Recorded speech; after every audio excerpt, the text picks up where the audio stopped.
On va revenir en France puisque c'est l'heure. Il est 10h51, c'est l'heure de la chronique Conso avec vous, Elisabeth Assayag. Et aujourd'hui, vous vous êtes intéressée à la réforme du Code du travail, tout simplement. Les ordonnances qui vont changer les règles entre employeurs et salariés sont présentées ce matin par le gouvernement. Mais vous vous êtes intéressé à un livre sur le monde du travail qui sort dans quelques jours. On avait vraiment envie de vous en parler aujourd'hui, vous qui nous écoutez, qui s'intitule « Comment triompher au bureau » chez Robert Laffont. Oui, comment triompher au travail? C'est la question que nous sommes nombreux à nous poser. Comment esquiver les réunions inutiles, briller quand on n'a rien compris, dire aux recruteurs ce qu'ils ont envie d'entendre. Et le sous-titre de ce livre, on peut lire « Petit manuel de manipulation professionnelle ». Voilà. Et là, tout y passe, de désamorcer une rumeur à réussir un putsch, ou encore 2 autres chapitres intitulés « Aplatir un nuisible et manager un taiseux ». Benjamin Fabre, l'auteur, s'en donne à cœur joie. Ce livre nous éclaire sur une vérité que l'on n'a pas toujours envie d'accepter. Au travail, on ne peut pas être comme on est dans la vie.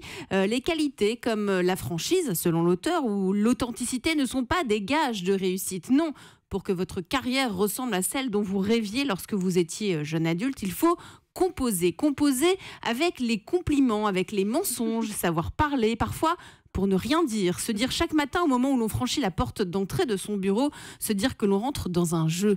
Dans le détail, on y trouve des tas de conseils drôlissimes grâce à un personnage clé, Peter Recruteur. C'est l'homme qui fait passer les entretiens d'embauche. Son profil, c'est celui qui vous pose les questions un peu sous forme d'énigmes, comme « Êtes-vous superstitieux ?» Oui. Si vous aviez un cerveau neuf, lequel choisiriez-vous? Dans ce livre, on vous aide à réaliser que vous aussi, vous avez, je cite, un réseau de malades. Et sous le côté ultra caricatural de l'ouvrage et de certaines situations, en fait, on reconnaît certains profils que l'on croise sur son lieu de travail. Une fois passés les entretiens d'embauche, vous trouverez toutes les astuces pour survivre à un patron PN, traduction... pervers narcissique, ou encore comment s'éclipser d'une réunion. Eh bien, faites comme si vous étiez attendu par Dieu en personne. Quand vous rentrez dans votre bureau, Ariel Wiesmann, Mathilde Terrier ou encore Bertrand Chameroy, vous avez des techniques en vrai au fond de vous? Moi, j'ai une très très bonne méthode que j'utilise, c'est de faire croire à A que je suis occupé avec B et à B que je suis occupé avec A. C'est vrai. Et vous y arrivez très bien. Et c'est très bien de le confesser. Et j'y arrive et je passe mon temps à boire une bonne eau avec C. Et il donne l'impression d'être toujours extrêmement occupé. Très malin, Ariel. Ouais. Et il a une autre technique quand il rentre dans un bureau. Ariel Wiesmann, quoi qu'il arrive, dit bonjour les amis. Et du coup, on se sent cueilli. Et comme ça, hop, il nous a écrasés au sol. Il est fort.